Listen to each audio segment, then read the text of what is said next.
IPL 2025లో భాగంగా Chinnaswamy stadium వేదికగా బెంగళూరు పంజాబ్ జట్ల మధ్య బెంగళూరులోని చిన్నస్వామి స్టేడియం వేదికగా ప్రారంభమవ్వాల్సిన మ్యాచ్కు వర్షం అంతరాయంగా మారింది. ఎప్పుడూ లేని విధంగా ఈ ఏడాది బెంగళూరు అలానే పంజాబ్ జట్లు అద్భుతమైన ఫామ్లో ఉన్నాయి. ఇప్పటి వరకు కప్ గెలవని ఈ రెండు జట్ల మధ్య సమరం చాలా ఆసక్తిగా జరుగుతుందని అభిమానులు భావించారు. అయితే ఈ హై వోల్టేజ్ మ్యాచ్కు వరుణుడు అడ్డంకిగా మారాడు. బెంగళూరులో ఎడతెరిపి లేకుండా వర్షం పడడంతో టాస్ వేయడానికి కూడా వాతావరణం సహకరించలేదు. దీంతో రాత్రి 8:30 తర్వాత నుండి ఓవర్లు కోల్పోవడం మొదలైంది. చివరికి వరుణుడు కరుణించడంతో 14 ఓవర్ల మ్యాచ్ను నిర్వహించడానికి ఎంపైర్లు నిర్ణయించారు. ఈ 14 ఓవర్ల మ్యాచ్ టాలీవుడ్ కమర్షియల్ సినిమాలాగా బాగా రంజుగా జరుగుతుంది అనుకుంటే ఏడుపుగొట్టు తమిళ సినిమాలాగా నీరసంగా సాగింది. సొంతగడ్డపై బెంగళూరు జట్టు మరోసారి చతికిల పడింది. యుద్ధంలో తోక ముడిచిన సైనికుడిలాగా ఆర్సీబీ జట్టు ప్రదర్శన మిగిలిపోయింది. ఆర్సీబీ బ్యాటర్లు ఈరోజు అస్త్ర సన్యాసం చేసిన యుద్ధ వీరుల్లాగా మారిపోయి పంజాబ్ జట్టుకు గెలుపును గిఫ్ట్గా ఇచ్చారు. మిగతా బ్యాటర్లు చెత్తగా ఆడడంతో టిమ్ డేవిడ్ పోరాటానికి కూడా విలువ లేకుండా పోయింది.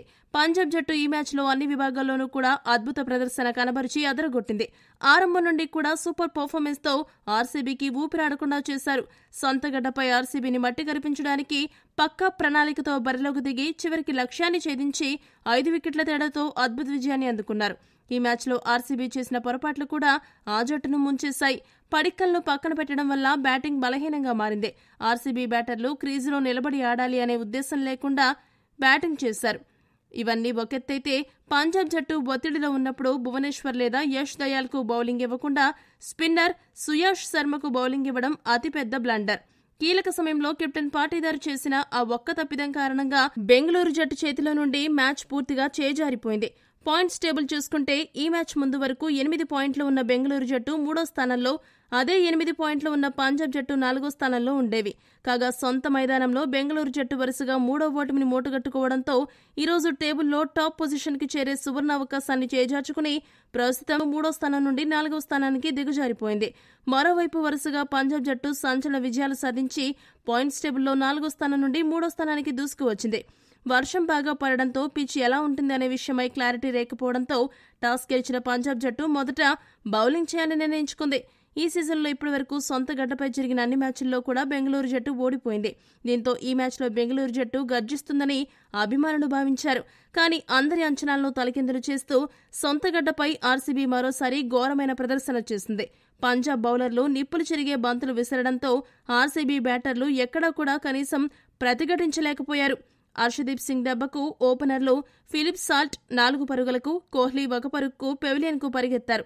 ఈ షాక్ నుండి తేరుకోకముందే గత మ్యాచ్లో దుమ్ములేపిన చాహల్, మార్కో జాన్సన్ మరోసారి పంజా విసిరారు. ఈ ఇద్దరూ కలిసి ఆర్సీబీ మిడిల్ ఆర్డర్ను కుప్పకూల్చారు. Middle order batter Liam Livingstone 4 పరుగులకు, జితేష్ శర్మ 2 పరుగులకు, కృణాల్ పాండ్యా 1 పరుగుకి అవుట్ అయ్యారు. ఒకవైపు వికెట్లు పడుతున్న వన్ డౌన్ బ్యాటర్గా వచ్చిన బెంగళూరు కెప్టెన్ రజత్ పాటీదార్ కొద్దిసేపు ఒంటరి పోరాటం చేసి 23 పరుగుల వద్ద చాహల్ బౌలింగ్లో అవుట్ అయ్యాడు. ఐపీఎల్ చరిత్రలోనే అత్యంత లోయెస్ట్ స్కోర్ 49 పరుగులు. ఈ చెత్త రికార్డ్ ఆర్సీబీ పేరిట ఉంది. ఒకానొక సమయంలో ఆర్సీబీ జట్టు 49 పరుగులలోపే ఆల్అవుట్ అయ్యి లోయెస్ట్ స్కోర్ రికార్డును ఆర్సీబీనే బద్దలు కొడుతుందేమో అని అనుమానం కలిగింది. కానీ టిమ్ డేవిడ్ చివరిలో ఏక్నిరంజన్లాగా ఒంటరి పోరాటం చేసి అదరగొట్టాడు. ఆర్సీబీకి మరీ అంత ఘోరమైన పరాభవం ఎదురుకాకుండా అడ్డుకున్నాడు. టైలెండర్ల సాయంతో విక్రమార్కుల్లా విజృంభించి సునామీ బ్యాటింగ్తో విరుచుకుపడి పంజాబ్ బౌలర్లను బెంబేలెత్తించాడు. టిమ్ డేవిడ్ చివరి వరకు అజేయంగా నిలవడమే కాకుండా చివరి ఓవర్లో హ్యాట్రిక్ సిక్సర్లు బాది పంజాబ్కు లాస్ట్ పంచ్ ఇచ్చాడు. టిమ్ డేవిడ్ 26 బంతుల్లో 192 స్ట్రైక్ రేట్తో 50 పరుగులు చేయడంతో బెంగళూరు జట్టు 14 ఓవర్లకు గాను 9 వికెట్లు నష్టపోయి 95 పరుగులు చేయగలిగింది.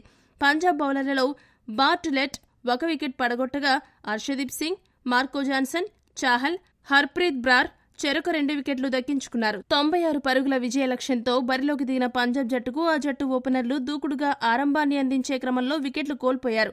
ఓపెనర్ ప్రభ్సిమ్రాన్ సింగ్ 13 పరుగులు చేసి భారీ షాట్కు ప్రయత్నించి భువనేశ్వర్ కుమార్ బౌలింగ్లో అవుట్ అయ్యాడు. ఆ తర్వాత కొద్దిసేపటికే మరో ఓపెనర్ ప్రియాంష్ ఆర్య 16 పరుగుల వద్ద హాజిల్వుడ్ బౌలింగ్లో అవుట్ అయ్యాడు. అయితే ఆ తర్వాత క్రీజులోకి వచ్చిన శ్రేయస్ అయ్యర్, జోష్ ఇంగ్లిష్ ఇద్దరు కూడా జాగ్రత్తగా బ్యాటింగ్ చేస్తూ స్కోర్ బోర్డుని ముందుకు కదిలించారు. వీరిద్దరి బ్యాటింగ్ చూసిన తర్వాత పంజాబ్ జట్టు ఇన్నింగ్స్ చక్కబడిందేమో అనిపించింది. కానీ అంతలోనే హాజిల్వుడ్ ఎంట్రీ ఇచ్చి ఒకే ఓవర్లో 7 పరుగుల వద్ద శ్రేయస్ అయ్యర్ను 14 పరుగుల వద్ద జోష్ ఇంగ్లీష్ను ఒకే ఓవర్లో అవుట్ చేశాడు. ఇద్దరు సెటిల్డ్ బ్యాట్స్మెన్ వెంటనే అవుట్ అవ్వడంతో ఒక్కసారిగా మ్యాచ్ రసకందాయంలో పడింది. ఇటువంటి పరిస్థితుల్లో క్రీజులోకి వచ్చిన నేహాల్ వధేరా 190కి పైగా స్ట్రైక్ రేట్తో బ్యాటింగ్ చేస్తూ అదరగొట్టాడు. వధేరా ఈ రేంజ్లో బ్యాటింగ్ చేయడంతో ఆర్సీబీ గెలుపు అవకాశాలు ఒక్కసారిగా ఆవిరయ్యాయి. 19 బంతుల్లో 33 పరుగులు చేసి అద్భుతమైన బ్యాటింగ్తో అదరగొట్టి పంజాబ్కు గెలుపు ఖాయం చేశాడు. చివర్లో మార్కస్ స్టోయిని సిక్సర్ కొట్టి మ్యాచ్ ముగించాడు.